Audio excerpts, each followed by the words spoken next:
So now it's my extreme pleasure to get to introduce Walter McDougall. As you know from having heard previously and from reading in the packets there, you know he's the Aloy Anson Professor of International Relations and a Professor of History at the University of Pennsylvania. You know he's won a Pulitzer Prize and he's a Library of Congress scholar. But there are just two things I want to talk about in particular. Promised Land, Crusader State, his book on foreign policy from the 1990s, late 1990s, is shortly to come out in a new and revised edition. Is shortly a correct word? Okay.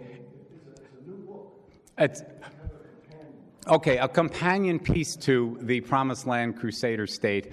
My feeling is that Promised Land Crusader State, the original, basically reframed foreign policy. If you take a look at any AP U.S. history text, if you take a look at most of the writings on foreign policy, Walter's presentation recasts things. It reinvigorates the whole debate about various aspects of foreign policy, and his Old and New Testaments, I think, do a great job of re-explaining it. And it's just plain more powerful, in my opinion, than traditional views of U.S. foreign policy. So it's a profoundly important book to get. He also has had published so far 2 volumes on the history of the United States, the first of which was Freedom Just Around the Corner. And for those of you who have not seen that book or have not read it, just my own opinion, the first chapter of that book is, in my opinion, the single best chapter of nonfiction I've ever read, of anything, anywhere, anytime. It's just phenomenal. Phenomenal. Okay. It's just a great pleasure to introduce Walter. I think he's really a national treasure. He's just such an overwhelmingly important historian and international relations specialist. It's just an honor to have him here. Walter.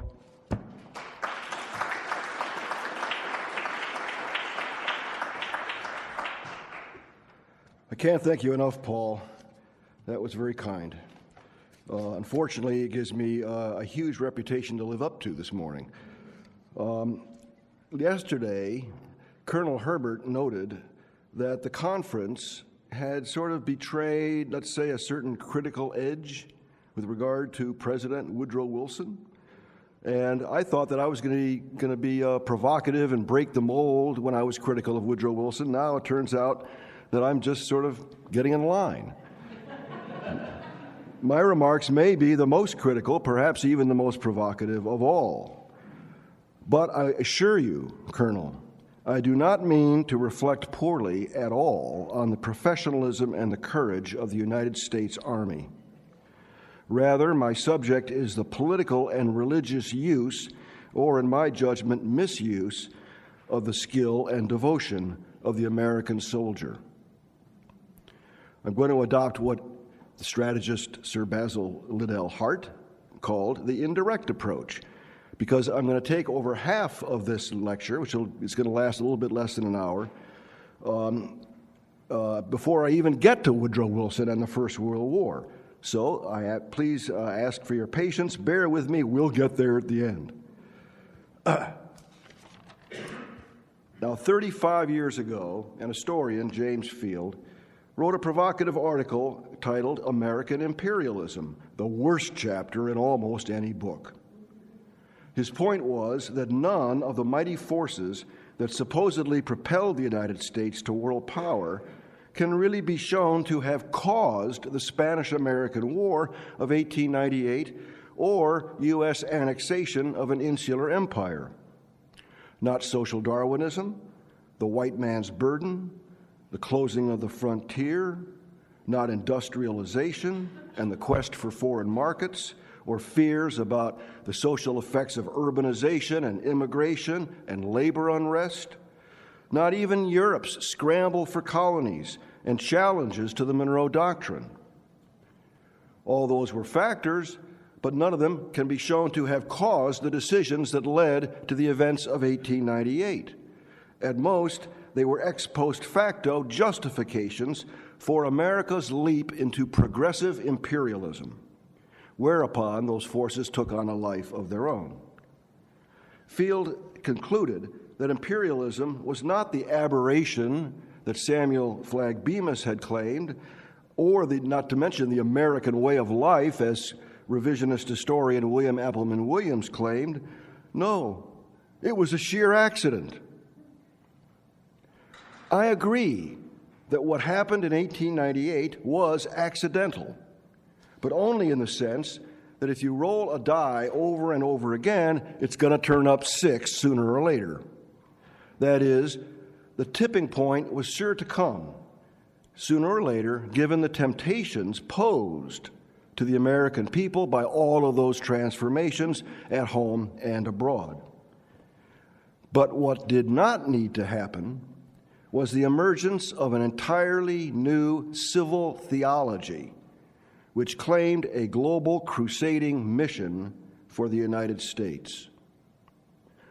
The classical American grand strategy, derived from many sources, most important probably being the Protestant Reformation, the Anglo-Scottish Enlightenment, and especially Great Britain's spectacular achievement of unity, empire, and commercial power, all that led to an American grand strategy that was clearly enunciated by George Washington. His farewell address, which became, over time, Holy Scripture, comparable to the Declaration of Independence and the Constitution, bestowed a series of explicit commandments which were honored by future generations and thus became mutually reinforcing traditions that shaped U.S. foreign policy for 120 years.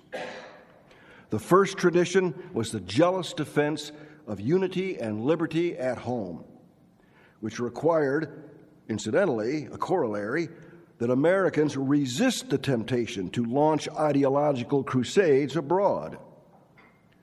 The most eloquent expression of that principle was John Quincy Adams' 1821 declaration, "America goes not abroad in search of monsters to destroy. She might become the dictatress of the whole world, but would no longer be the ruler of her own spirit." The second tradition was unilateralism, which Thomas Jefferson firmly endorsed by bidding Americans make no entangling alliances.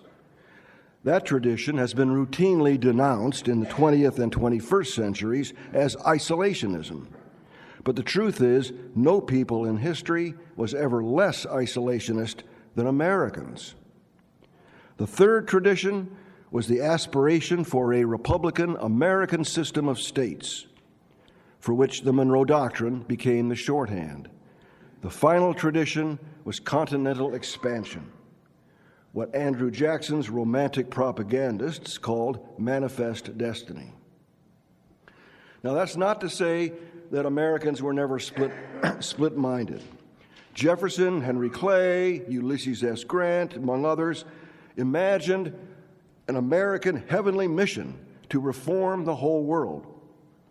But utopianism never dictated U.S. foreign policy, because America in the 19th century was contained and self-contained by 4 powerful checks.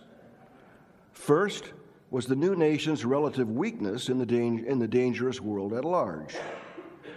Second was westward expansion, because no sane American wanted to risk manifest destiny by picking fights with overseas monarchies. Third were the lessons of history learned from the collapse of republics, ancient and modern.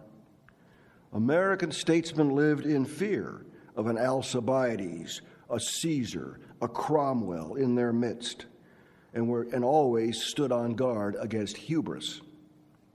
Fourth was a residual Christian anthropology, because nearly all the founders believed in some version of original sin, or its philosophical equivalent, the natural selfishness of human nature. That is why they so carefully checked and balanced the powers of government. Indeed, a major check on foreign policy adventurism was the Constitution itself. So what happened in the 1890s to cause many Americans to reject the tenets of their civil faith in favor of ambitions previously denounced as heretical? After all, Presidents Grover Cleveland, Benjamin Harrison, and William McKinley swore in their inaugural addresses to uphold America's traditional foreign policy principles. As late as 1897, McKinley explicitly stated, quote, "Our faith teaches us there is no safer reliance than upon the God of our fathers, who will not forsake us so long as we obey his commandments and walk humbly in his footsteps. It has been the policy of the United States since the foundation of the government to cultivate relations of peace and amity with all nations of the world, and this accords with my conception of our duty now. We want no wars of conquest. We must avoid the temptation of territorial aggression. War should never be entered upon until every agency of peace has failed." Unquote. Well, I expect you know what happened. In 1895, Cubans launched a second war of independence against Spain, and the guerrilla war and counterinsurgency escalated amidst awful atrocities. For 3 years, Cleveland, then McKinley, tried to mediate peace. But by 1898, a self-conscious war party stirred up such outrage in the Congress and the public that McKinley at last succumbed. The war party was led by well-placed officials, including Theodore Roosevelt, Henry Cabot Lodge, and Captain Alfred Thayer Mahan. But the war party might not have triumphed without an army of unlikely auxiliaries: progressive Protestant clergy, who damned the Catholic Spaniards and demanded the United States intervene. Thus did McKinley's brother privately write at the time, "You have no idea of the pressure on William from religious people," unquote. The political war party was cunning. It hoped to exploit a war to implement its so-called large policy, including naval bases in the Caribbean, ultimately a Central American canal, and colonies in the Pacific. The religious war party was naive. It just hoped for a humanitarian intervention in a neighboring failed state, to use today's terminology. But in that long gone era, both agendas so violated the Washingtonian principles of peace, reciprocity, and non-interference as to constitute sin. No wonder McKinley agonized, lost sleep, and wept. The war party prevailed, of course, because 5 events over 10 weeks in early 1898 played into their hands. First, Cubans rioted against an offer of mere autonomy, which undermined U.S. mediation. Then the New York Journal printed a purloined letter from the Spanish ambassador that insulted McKinley and the Jingos in America. Third, the battleship Maine exploded off of Havana, killing 258 sailors. Then, fourth, Senator Redfield Proctor, who was previously against intervention, declared himself for intervention after having witnessed personally Cuba's torments. Finally, on March 28th, the Navy's inquiry, predictably, blamed the loss of the Maine on an external weapon, which the newspapers were happy to blame on the Spaniards. Treachery, Theodore Roosevelt called it. The war party and the clergy so turned up the volume until the White House and the Congress succumbed. Representative Richard Bartold, years later, recalled in his memoirs, "Messages by the score poured in on me peremptorily, demanding that I either vote for war or resign. I regret that vote to this day." Did the war party have an ulterior motive of crashing Cuba's independence party in order to impose a U.S. protectorate over the island? There is circumstantial evidence to that effect. Secretary of State John Sherman wrote in advance of the declaration, "Spain will lose Cuba. That seems to me certain." Ambassador Stuart Woodford reported from Madrid in March of 1898, the Spanish government is finished. They're just looking for a face-saving way to end the fighting. But from the moment the U.S. intervened, the Cuban War of Independence disappeared down the memory hole to be replaced by the Spanish-American War. To be sure, Congress passed the Teller Amendment forswearing any ambition to control Cuba, but that was undone by the 1901 Platt Amendment, which declared Cuba a protectorate. The Supreme Court followed with its insular cases declaring that the Constitution need not follow the flag, and the 1904 Roosevelt corollary to the Monroe Doctrine, which asserted an American police power over the hemisphere. Meanwhile, war correspondents who had previously romanticized the Cuban cause decided now the Cubans were unfit for self-government. So the U.S. Army and Civil Commission would have to rule after all, even though they were utterly unprepared to do nation building. And scores of Protestant, mostly Methodist missionaries descended on Cuba in order to transplant in their minds middle-class American, Protestant American life in a culture 270 years older than the United States itself.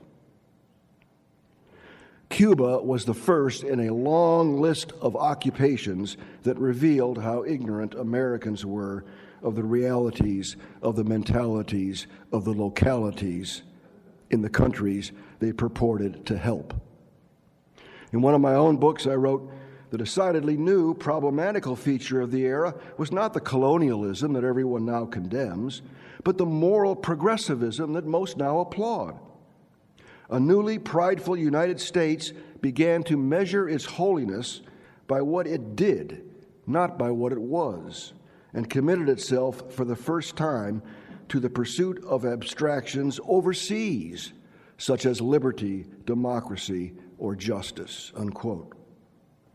Moreover, it was in 1898 that political elites discovered a large political base could be mobilized for assertive foreign policies so long as they could be draped in morality. Cuba was easy. Americans imagined themselves liberators. The open door policy was easy too. Americans imagined themselves chivalrous guardians of China's independence against imperialism. Annexation of Puerto Rico, Guam, the Philippines, and Hawaii, that was a harder sell. But at least it appealed to America's missionary spirit.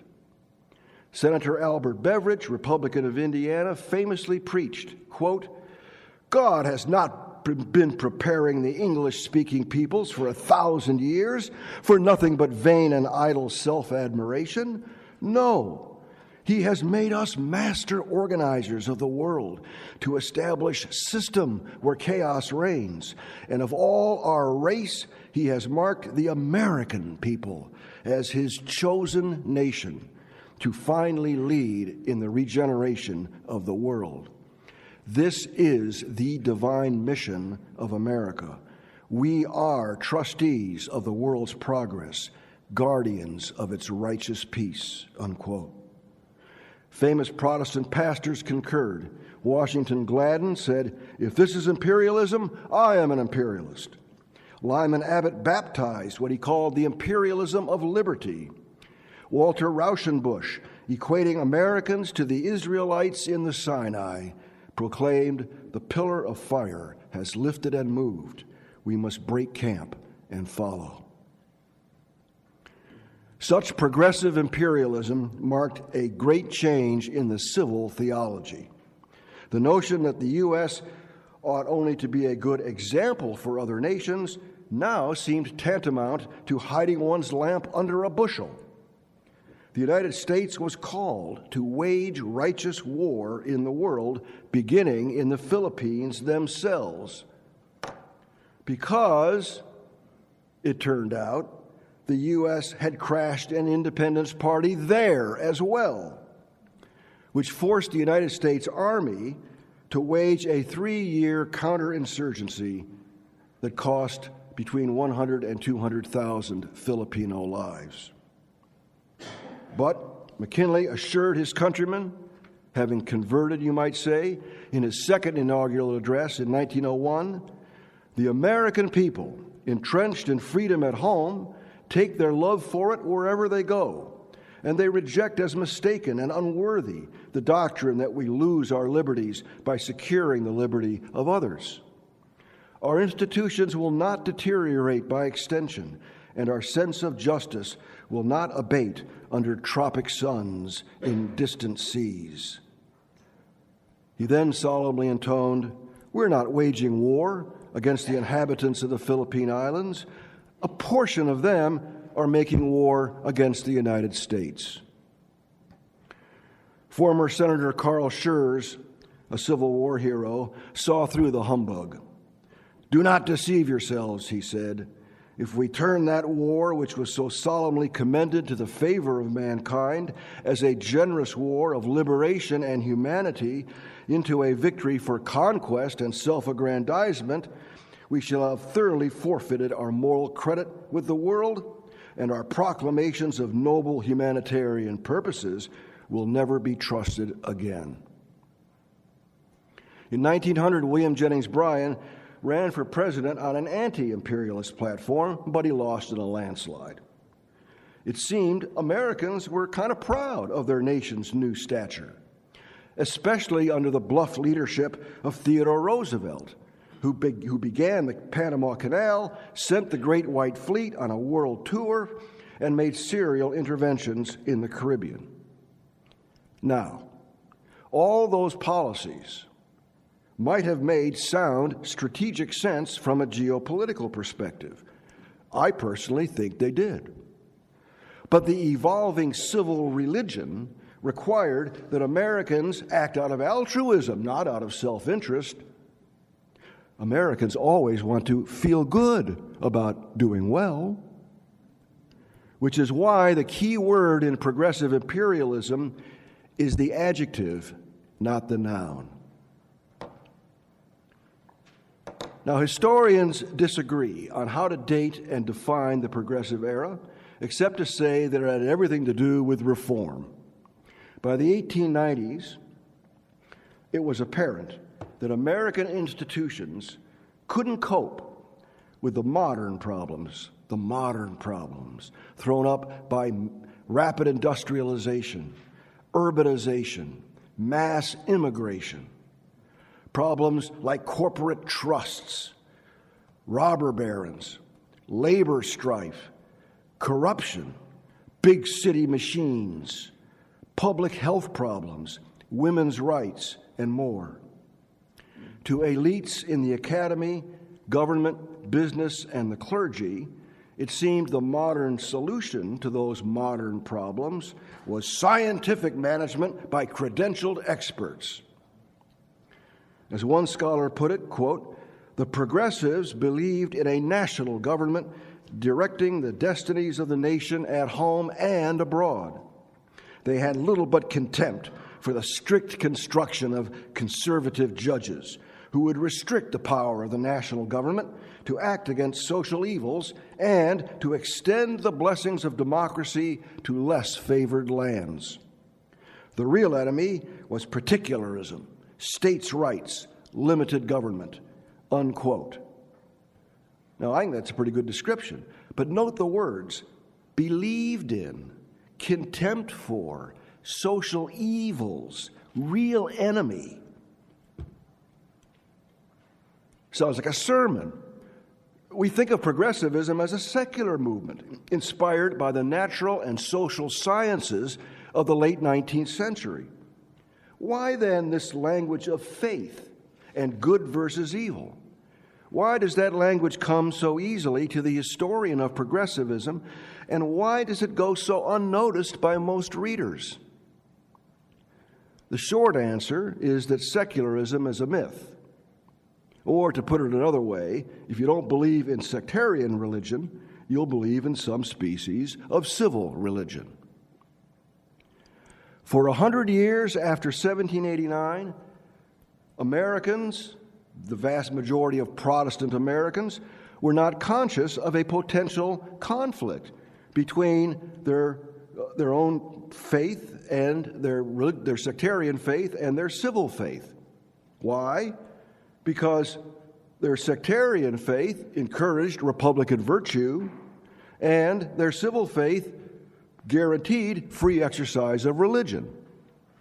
But under the stress of the Civil War and the onslaught of modernism, Charles Darwin first published The Origin of Species when?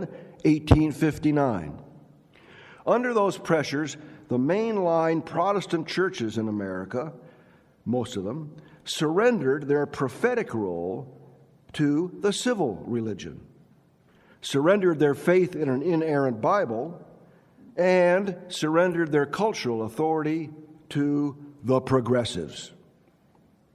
That is why, in the words of my colleague Bruce Kuklick, we should associate progressivism most with the rise of a more relaxed Protestantism in higher education after the Civil War, period. Ivy League universities, new universities like Chicago, Johns Hopkins, and Stanford, land-grant universities across the Great Plains and the West devoted themselves now to secular research on the German model, and the knowledge generated in science and engineering, sociology, political science, and economics easily persuaded politicians that cultural authority must pass from the clergy to the intelligentsia. The intelligentsia who knew how to, quote, manage God's universe for the benefit of mankind, unquote. Well, progressives did a lot of stuff, most of which was good. They meant to break up capitalist concentrations of power and wealth, purge federal, state, and municipal governments of corruption, and protect and empower the little man, the common people. We know their accomplishments included trust busting, the Pure Food and Drug Act, civil service reform, the income tax, don't know about that one, direct election of senators, the Federal Reserve Bank, women's suffrage, and prohibition. But those progressive days were also the heyday of Jim Crow laws. And there's no contradiction in that, because the science and social science of that era endorsed racial hierarchy, endorsed social Darwinism, endorsed, quote, the propriety of American imperialism, unquote. Now, what has all that got to do with Kuklick's phrase, a more relaxed Protestantism? The answer lies in the parallel social gospel movement, whose preachers imagined their modern spirituality was the counterpart to modern science.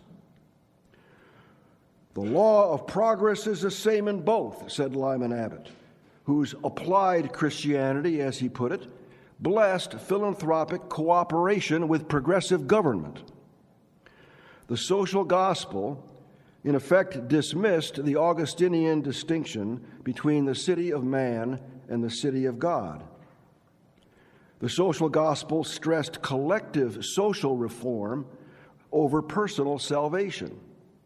The social gospel made its peace with evolution, with modern science, and put its faith in progress, and imagined with the progressives that good government could perfect society over time.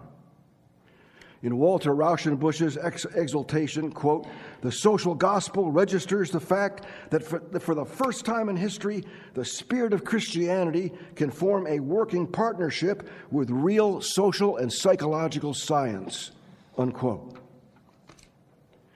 Well, the origins of liberal theology are legion.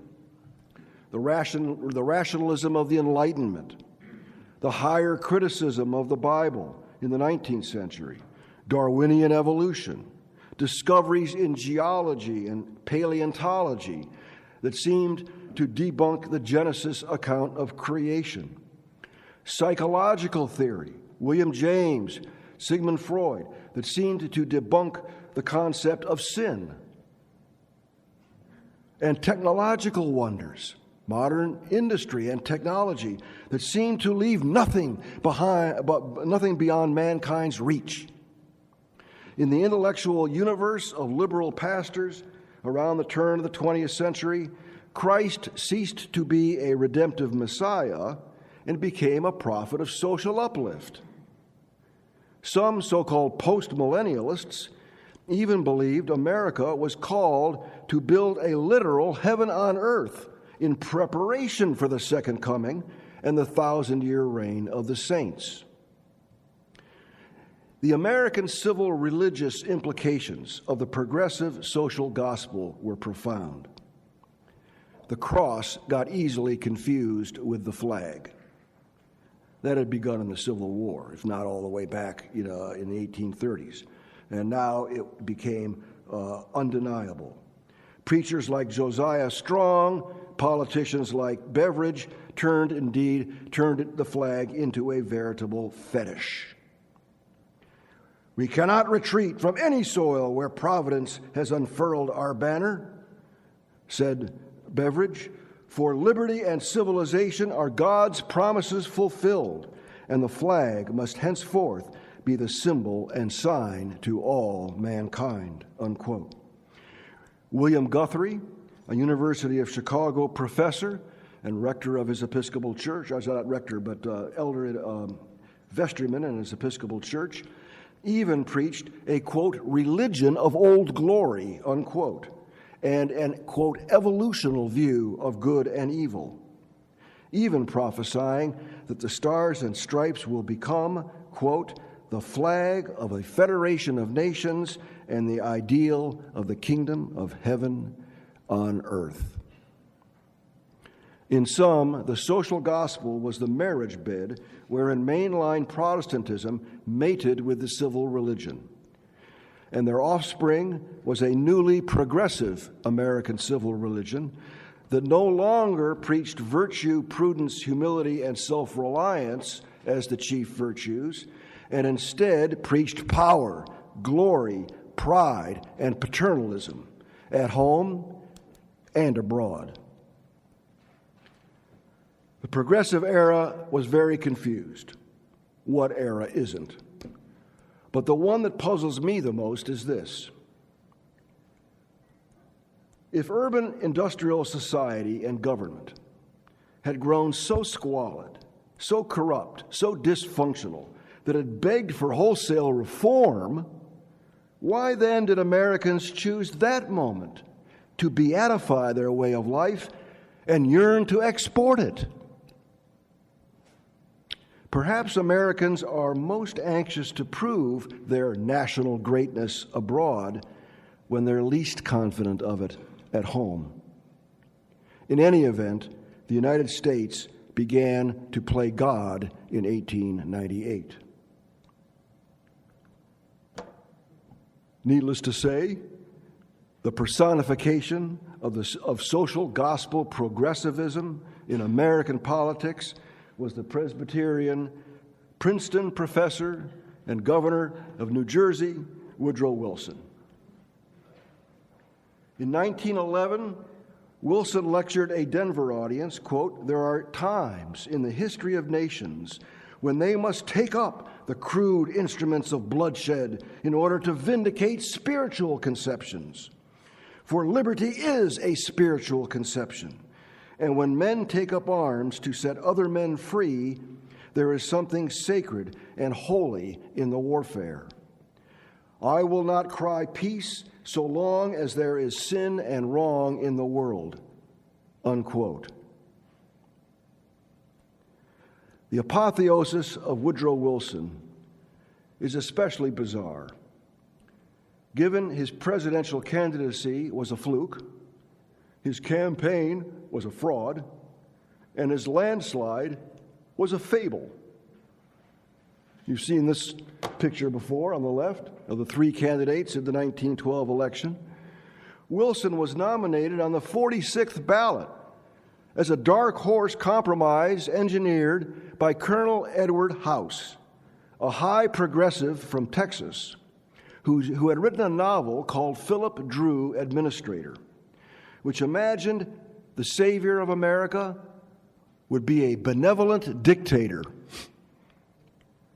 Well, Wilson, with House's support, got the nomination. He then got lucky again when Teddy Roosevelt ran on a third-party ticket, enabling the Democrats' unlikely coalition, here's the fraud part of the campaign, unlikely coalition of Northeastern progressives, Southern segregationists, and Great Plains populists to prevail with just 42% of the popular vote. Nevertheless, Wilson claimed in his inaugural address the election had proved, quote, "The nation has been deeply stirred by a solemn passion." Well, 42% of it anyway. Stirred by the knowledge of wrong, of ideals lost. Well, we'll leave out the Southern segregationists. Of government too often debauched and made an instrument of evil. The feelings with which we face this new age of right and opportunity sweep across our heartstrings like some air out of God's own presence, where justice and mercy are reconciled. This is not a day of triumph. This is a day of dedication. Here muster not the forces of party, but the forces of humanity. God helping me, I will not fail them. Unquote.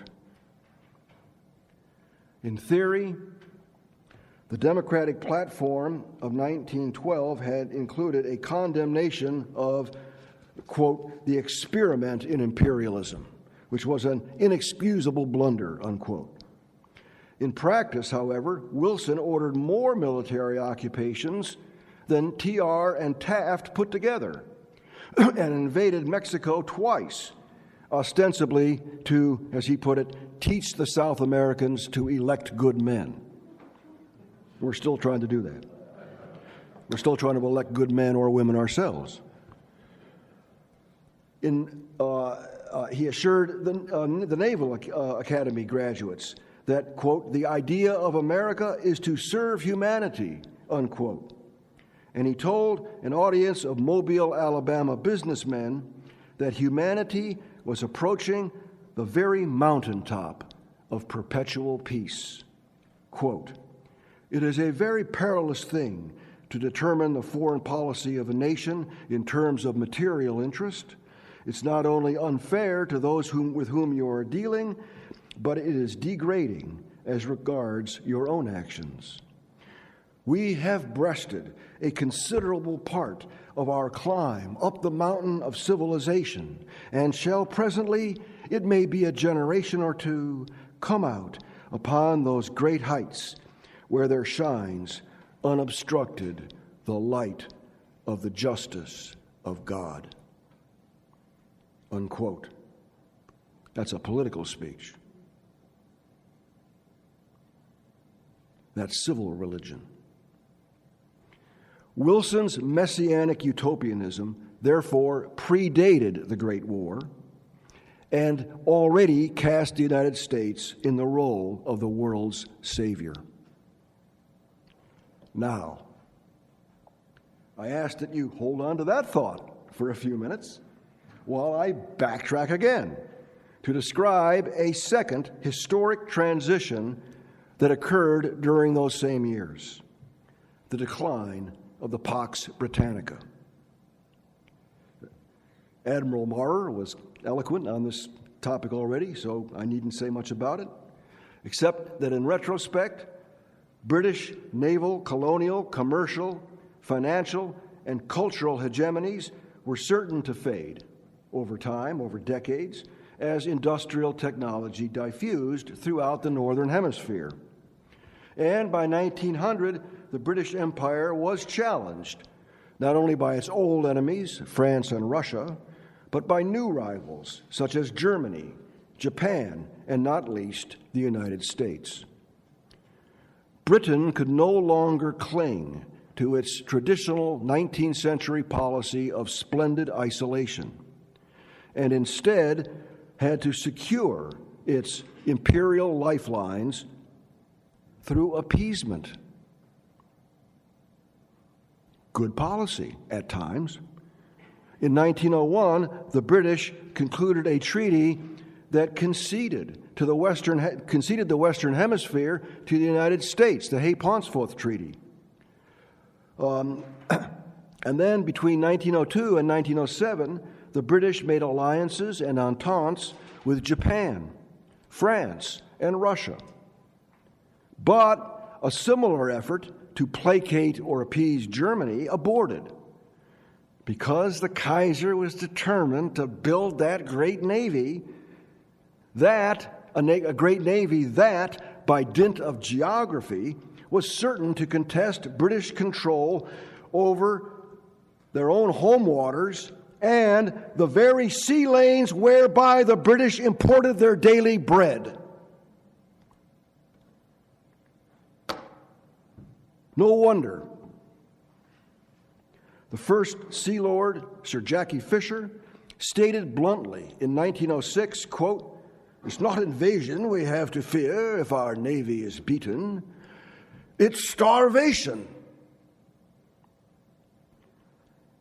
Now, bear in mind that those alarms, Salisbury had expressed a similar alarm about 7 years before, those alarms even predated the appreciation of how deadly effective submarine warfare would be.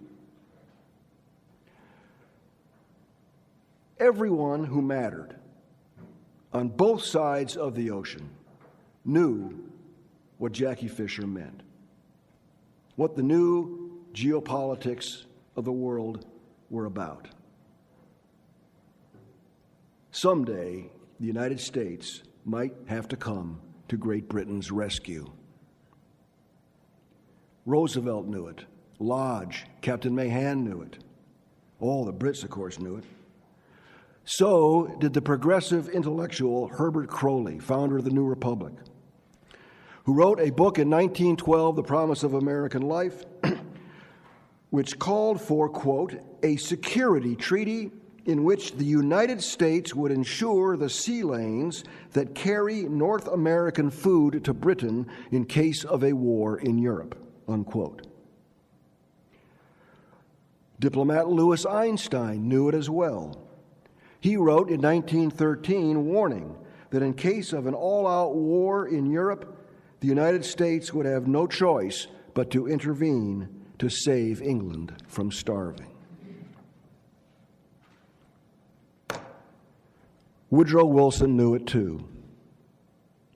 But when the Great War broke out in 1914, Wilson, like all Americans, was shocked by Europe's atavistic slaughter. And he took it for granted that God's appointed role for him and for America was to mediate peace. Wilson also worried, this is contrary to what we heard in the first talk yesterday, it was an outstanding talk, but I would quarrel on this point. Wilson also worried about the millions of German, Irish, and Jewish Americans who had pro-German, anti-British, or anti-Russian sympathies. So Wilson's call for Americans to be impartial in thought and in action was maybe necessary politically, but it was utopian. Oh, let us be neutral in thought as well as in deed. It was, in fact, a howling pretense even for his own administration. Had Wilson really meant to be strictly neutral, he might have embargoed trade with both belligerent coalitions. Of course, Jefferson had tried that in 1808, didn't work very well. But an embargo on American trade with both coalitions, that would have been truly neutral. Or he could have protected trade with all parties. We're going to defend our neutral rights to trade with any country we want by sending the United States Navy across the Atlantic and daring anybody to shoot first. Or Wilson might simply have warned Americans that they sail into war zones at their own risk. He did none of these things because the president, I believe, and his entire cabinet following the resignation of Secretary of State William Jennings Bryan. His whole cabinet were fervent Anglophiles. Also, he did none of these things because U.S. manufacturers, farmers, miners, and merchants made windfall profits, selling to the British and the French what became no less than 40% of their war material by late 1916. To pay for it all, the Allies liquidated their American assets at fire sale prices, then sold millions in war bonds through Wall Street banks, thus reversing, we saw that wonderful presentation yesterday, of the magnet sucking in capital from Europe. This whole process reversed a century-old flow of capital which had come from Europe to invest in the developing economy of the United States, now reversed and made the United States the world's biggest creditor.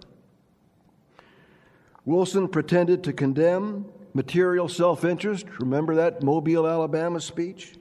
But his defense of so-called neutral rights amounted really to a defense of the war profiteers who were colluding in the Royal Navy's blockade of Germany. 25 years before FDR coined the phrase, all aid short of war, the American policy toward Britain was all aid short of war. Wilson doubtless expected that U.S. economic support would enable the Allies to prevail, to choke and overwhelm the Germans, or at least to force them to the peace table. That there be, one way or another, the war would be over by any year now, certainly before the United States had to come in. And that is what allowed him to campaign and barely win re-election in 1916 on the slogan, "He kept us out of war."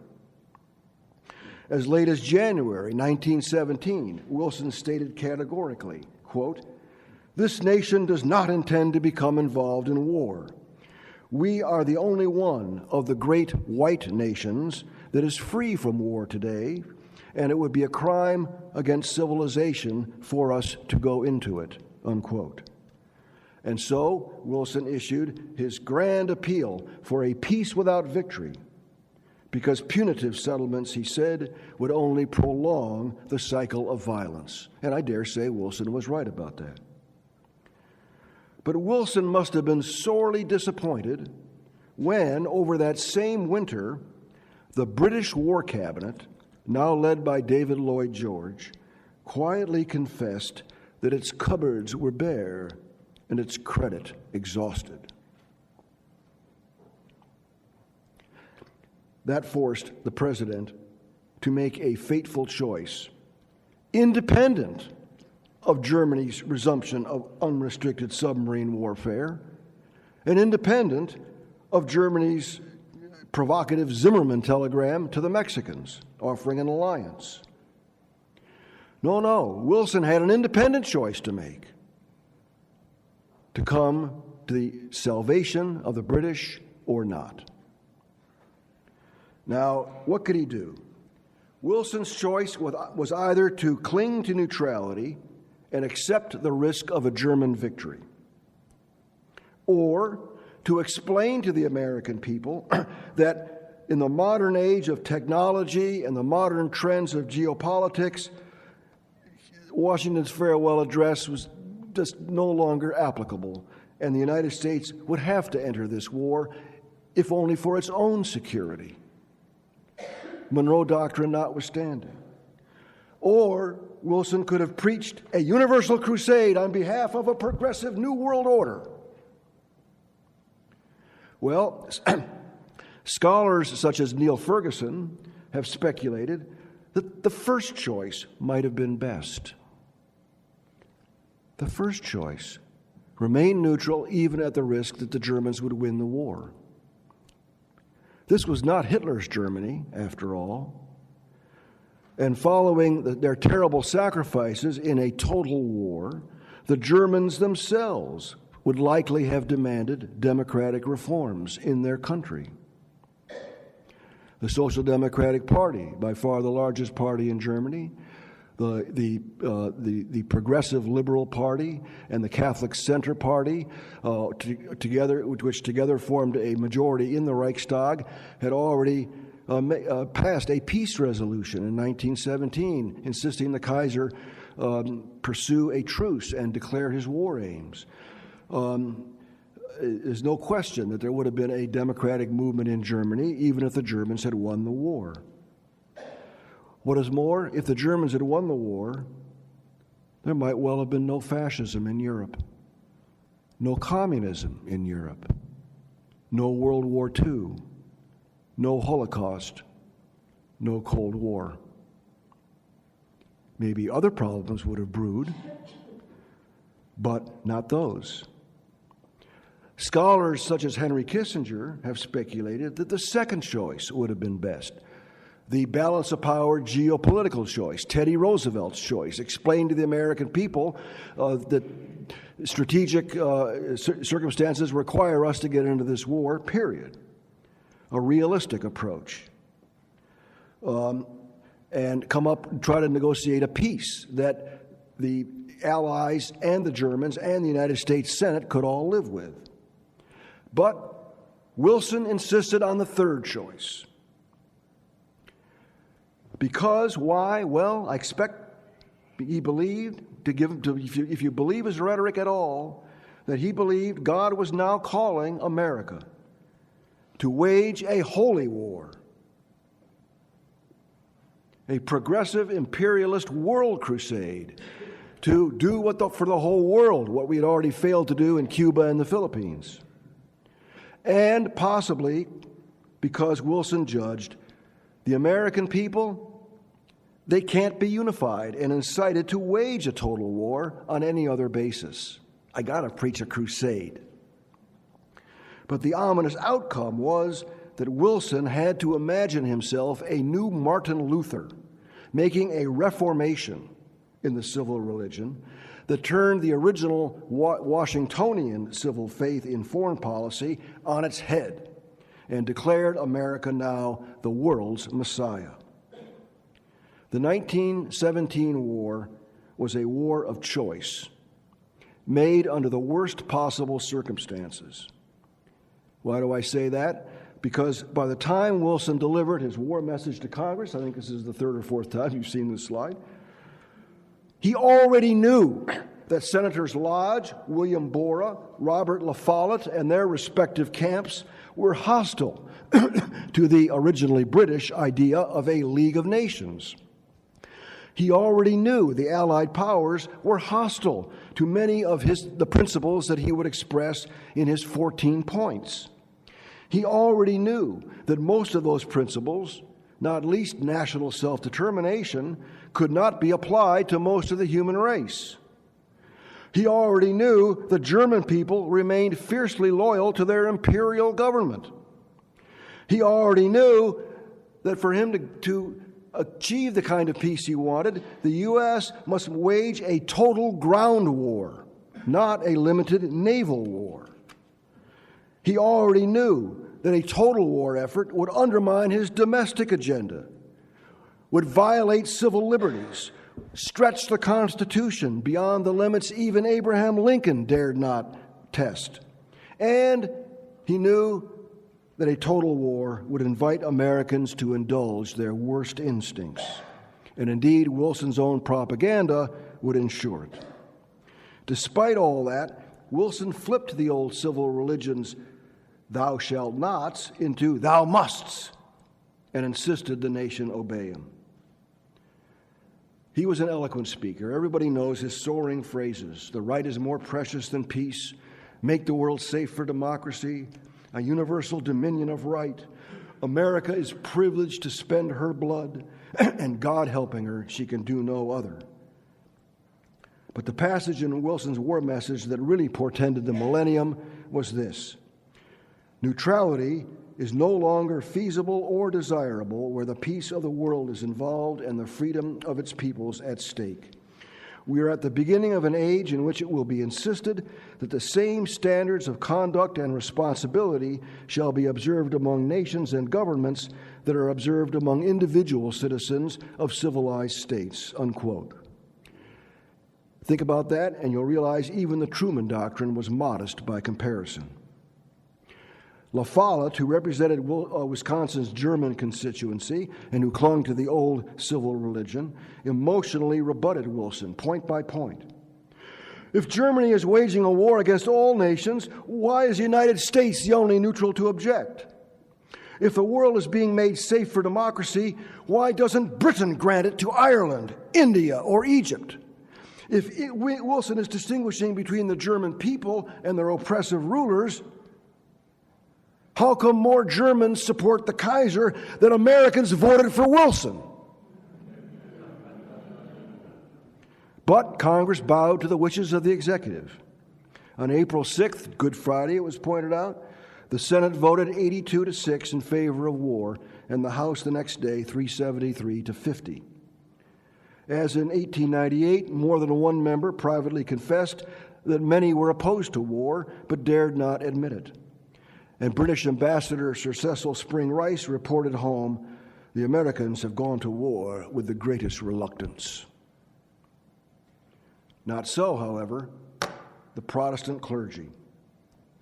In May 1917, the Federal Council of Churches met in Washington, D.C. to offer its services to George Creel, the crusading progressive journalist picked by Wilson to direct the Committee on Public Information, a euphemism for war propaganda. Creel proselytized what he called the gospel of Americanism through every available medium, including pamphlets and posters promising parents their son will come back a better man from his adventure as a victorious crusader. Pershing's Crusaders. And films. This is a Hollywood film. I don't know if it was Hollywood in those days, but it was a feature film. And Hearts of the World, a film directed by D.W. Griffith. That name may ring a bell with some of you. Wilson personally praised the singular insight of a pastor whose book declared the president's goal to be nothing less than the fulfillment of the Lord's Prayer, "Thy kingdom come, thy will be done on earth as it is in heaven." American clergy called Germany pagan and the Kaiser the devil, and enlisted, you got to leave room for Hitler here somewhere. No, the Kaiser is the devil. And enlisted recruits and sold war bonds from the pulpit with lurid tales of German atrocities. Lyman Abbott even boasted of not being able to pray, "Father, forgive them," because, he said, "the Germans know very well they are robbers, murderers, pillagers of churches, and violators of women. I do well to hate them." Civil religious zealotry justified unprecedented censorship and repression. The Justice Department prosecuted over 2,000 Americans for disloyalty under new espionage and sedition acts. The daily agenda included censorship, intimidation of dissidents, and depictions of Germans as Huns and guerrillas. Republican statesmen approved. Elihu Root spoke of this great struggle between the principles of Christian civilization and the principles of pagan cruelty and brute force. J.P. Morgan insisted a German victory will mean the complete destruction of the liberties of the rest of the world, unquote. By contrast, Wilson, in his 14 points, declared universal war aims he expected Americans and all other nations to honor. He didn't question whether open covenants openly arrived at, or absolute freedom of the sea, or removal of all economic barriers, or universal disarmament, or colonial rule in the interests of the inhabitants, or a League of Nations, were even definable propositions, much less feasible, desirable, or constitutional. Now, I'm going to leave peacemaking after the Great War for my colleague Ron Granieri to address, but suffice to say, I think Wilson's war was an American tragedy that only compounded the European tragedy, cost 117,000 lives, $32 billion hard gold-backed 1914 dollars, over half the nation's GNP at the time, and especially set the American people up for a crushing disillusionment. A disillusionment which Colonel Robert McCormick memorialized in this Cantini estate and museum. The tragedy of the American soldier sent abroad for utopian ends. But what made the progressive Protestants' righteous crusade so tragic was not only the cost of the failure or its failure to achieve millenarian ends, but the fact that it robbed Americans of any consensus, any civil religious orthodoxy about their nation's identity in time and in history, identity in history, and in space, the world. Washington's classical civil religion in foreign policy had died, couldn't be resurrected. But Wilson's progressive civil religion had proved stillborn. That meant the United States would stumble forward through a long cusp, the 20s and the 30s, during which its citizens fought, fretted, or just forgot what it was God expected of their country in the 20th century. Thanks. I'm done.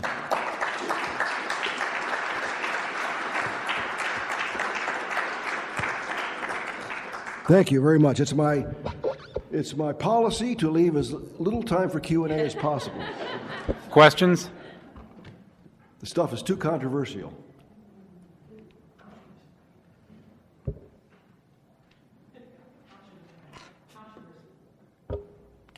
I'm Angie Dorman in Warden, Washington.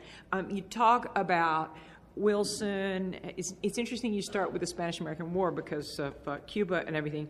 Do you see parallels from our current neo-progressive policies that we have now and Wilson's moral diplomacy and his inability to read the political situation? In particular, I'm thinking about our president's current or recent visit down to Cuba and Fidel Castro's sort of chiding of him, saying, hey, you don't know anything about the history. You don't go home and read a book, son. So do you see that, I don't know, are we all in the same slippery slope? There are enormous parallels. None of them, analogies are never perfect. An analogy, you always have to be very cautious and careful about the analogies that you employ. Because, as I say, because history never repeats itself, and therefore any analogy applied in a simplistic manner is going to lead you into new mistakes. But the problems, the issues recur over and over again in the human condition and in American foreign policy in particular, because we're very good at learning lessons which we then forget in 10 or 20 or 30 years and have to relearn all over again. It's certainly true that our very troubled history with Cuba is a kind of a payback for the blunder of intervening in the first place in 1898. But then American malfeasance or misconduct or malpractice, if you will, in foreign policy also can give cover to all kinds of bad guys who then use that as an excuse to be oppressive and to pursue their own ambitions and to call us hypocrites if we object. So it's a terrible moral problem that Reinhold Niebuhr, spent his whole theological life trying to parse the perils, the tragedy, you might say, of being a great power. But Americans are particularly prone to, as in the phrase of my colleague Jim Kurth, to misunderstand or even not even care about the realities of the mentalities of the localities. In other words, we want to believe that the whole world, all human beings are proto-Americans. They want to be like us. Eventually they will be like us. As history progresses, and it's our role to come give them a push, help them along, and without any understanding of the fact that there are different cultures in the world. There are different religions in the world. So we invade Iraq without anybody even knowing what a Sunni or a Shiite is. And then we have to sort of bone up on that later. I mean, come on. And that, unfortunately, is a besetting sin, if you will, of the United States. I have no doubt about that whatsoever. I have no solution to it. And I wouldn't want responsibility for making these hard decisions myself. That's why I'm an academic. But anyway, that's the bottom line.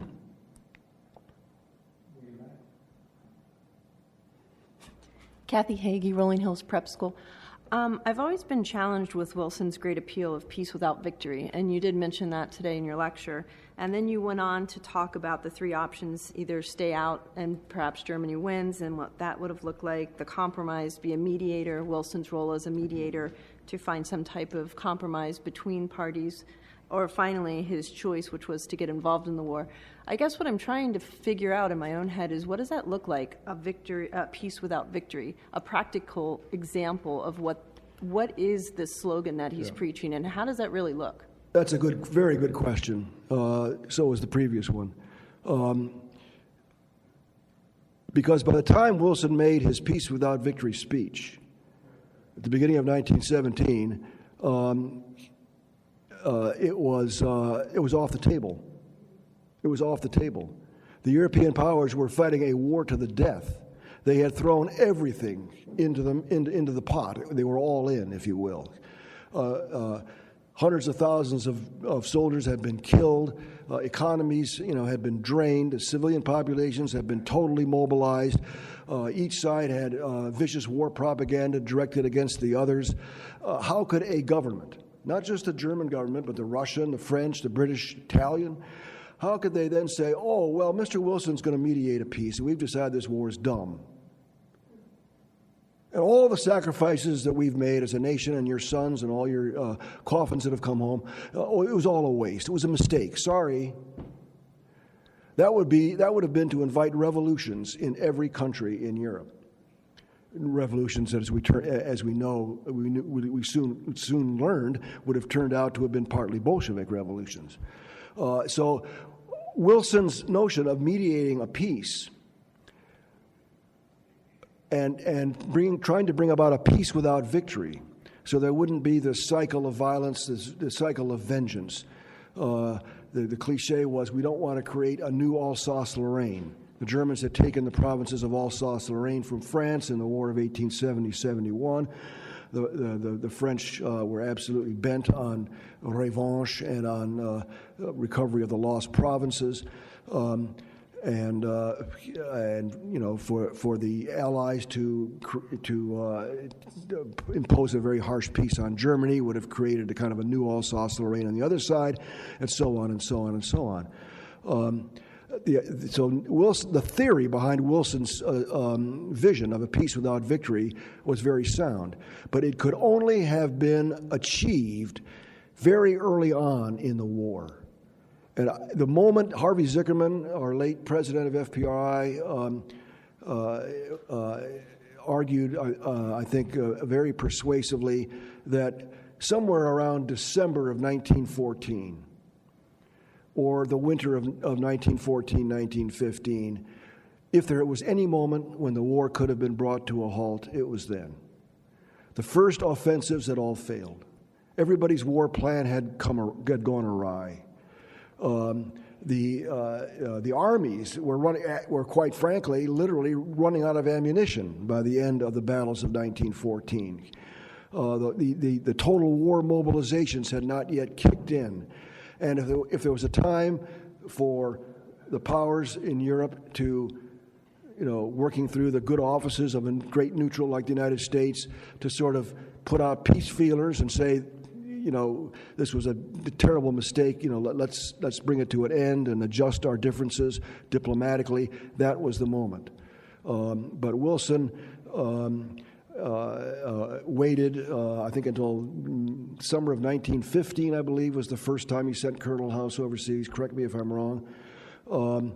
and as we heard yesterday, by then the European powers were in it for the long haul, and in any case, it was the problem of the Germans being unwilling to withdraw from the territory that they had occupied. Those are bargaining chips you can use in a mediation.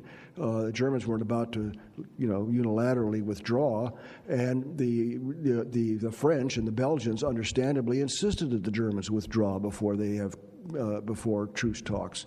So sadly, peace without victory was another one of Wilson's pipe dreams. Time for one last question. Chris Hughes, the Stanford School of Greenwich, Connecticut. Can you talk about how the Catholic Church responded to Wilson's crusade in the Italian, Irish, German Catholic communities?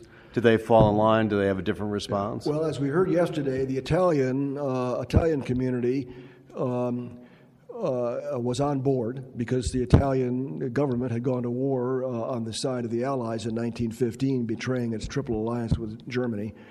And of course, the French were Catholic, and the American Catholic Church, as it has for most of American history, was desperate to prove its patriotism, and to sort of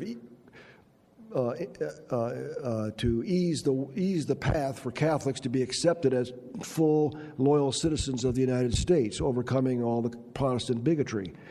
And so the Catholic prelates basically fell in line with the war effort, not as much as they did in World War II and in the Cold War, but nevertheless, the Catholic Church was on board. But the Catholic Church was not beating the drums the way that these mainstream Protestant sects were. And they didn't in a sense, if you pardon the expression again, sell their souls to nationalism. And I might add, just as proof of the pudding, if you think I exaggerated the role of first of all this is based on an outstanding book called The War for Righteousness by my good friend Richard Gamble, but in addition to Gamble's book, there's the evidence of the Protestant churches after the war, when they shared in the crushing disillusionment of the American people over the outcome of World War I. And of course, that is where the tremendous wave of pacifism and sentiment for disarmament kicks in the 1920s and 30s, disarming the United States, which in that era, even as the fascist powers are beginning to build up by the 30s. So the consequences of Wilson's overselling and over-spiritualizing and over-promising in the First World War, consequences just roll forward throughout American history. Thank you very much.